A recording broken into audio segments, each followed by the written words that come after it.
d'abord des revenus et pourquoi pas exploiter ces revenus après pour développer sa propre fabrication. Nous allons passer à une autre stratégie, la stratégie numéro 2.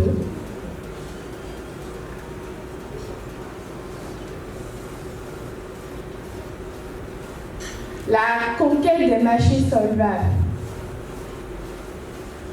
Pour le cas de notre entreprise qui va fabriquer des drones, l'entreprise va concevoir ces drones-là pour apporter des solutions à ses frères, aux autres citoyens africains, en sachant pertinemment qu'ils n'ont pas forcément beaucoup de moyens financiers pour acheter ces drones-là. Mais on a besoin de ça pour développer le continent. Donc, l'entrepreneur va faire quoi?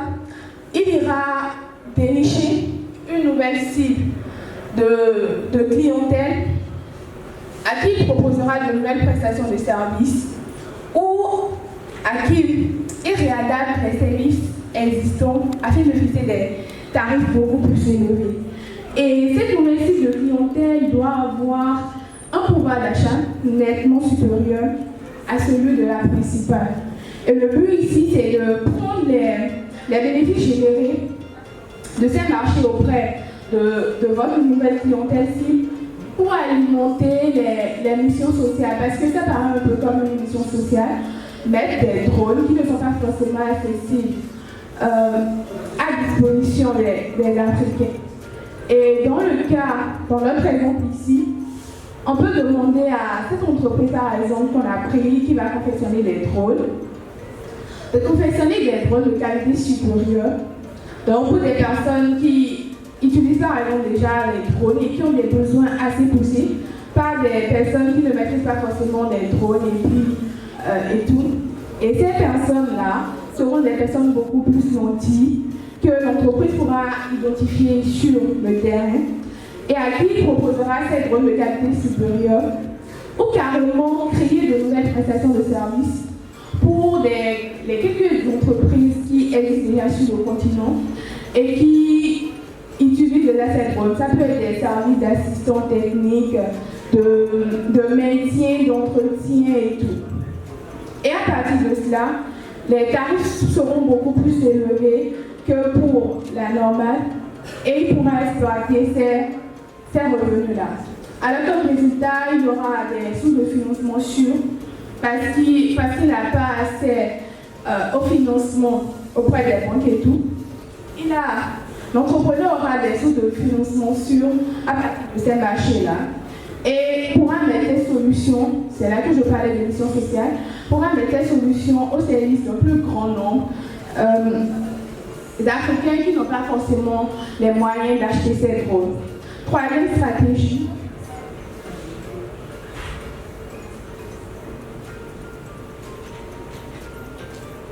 la valorisation des économies générées par la société pour l'entreprise. Ici, l'entrepreneur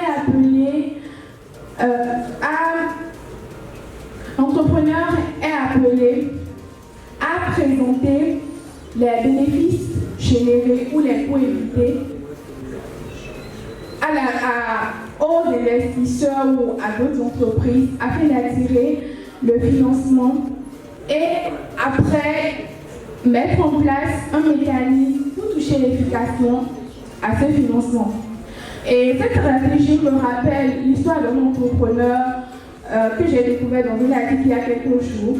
Il s'agit du Camerounais William Elon, qui, après ses études à l'étranger, a décidé de venir sur le continent mettre ses connaissances ensemble pour créer des drones spécifiques et destinés uniquement à l'Afrique. Mais très tôt, il a été confronté au problème de financement, de coûts élevés, de fonds insuffisants. Et qu'est-ce qu'il a fait?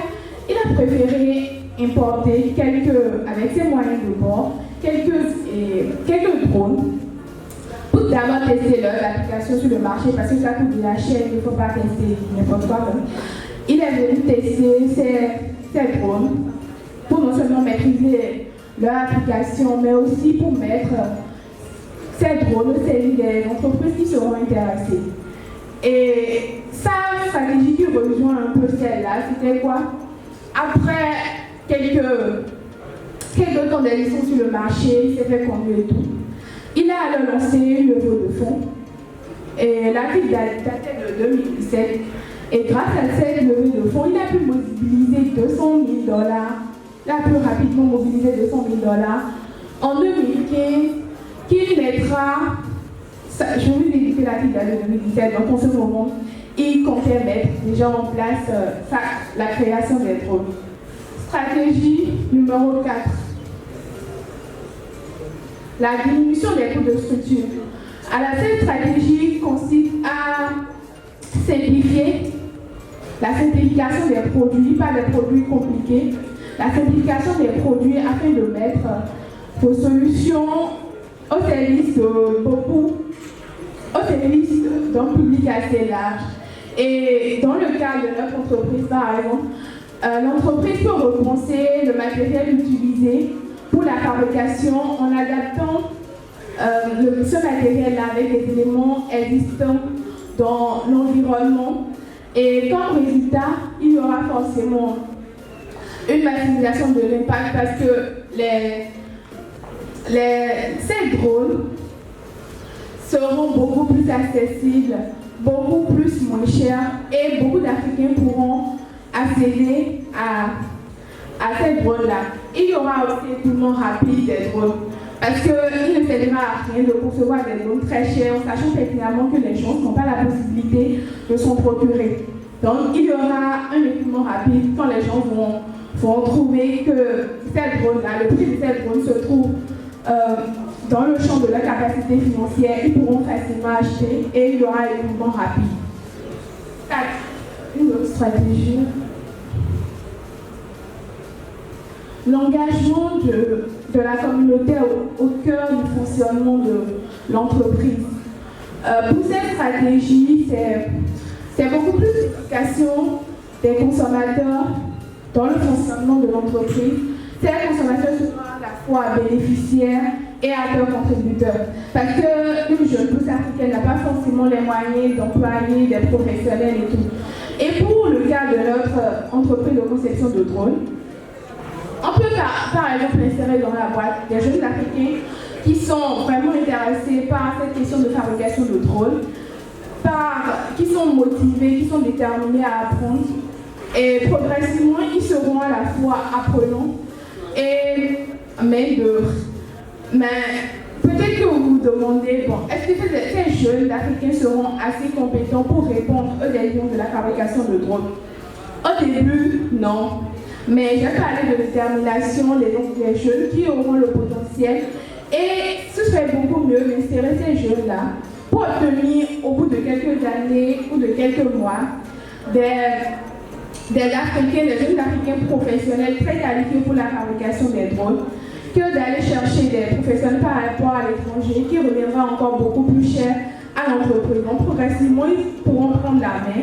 L'entreprise sera un peu patiente pour passer ses connaissances à ces jeunes-là et développer après les drones comme elle aurait souhaité. Et le résultat, c'est évidemment l'élimination des problèmes liés à la main-d'œuvre. Parce qu'au bout de quelques temps, ils auront la main-d'œuvre qualifiée pour les aider beaucoup plus facilement à atteindre leurs objectifs. Une stratégie. L'open source. L'open source est une stratégie par laquelle des connaissances sont diffusées gratuitement aux bénéficiaires ou aux consommateurs. La désintermédiation.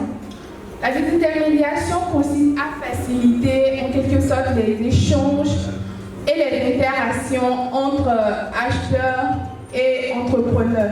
C'est en quelque sorte l'automatisation des services allant de la production jusqu'à la distribution.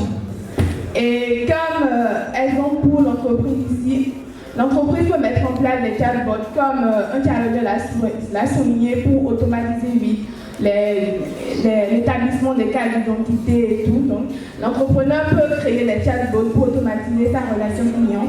Et il y aura forcément élimination des dépenses liées au personnel des services clients et tout par exemple.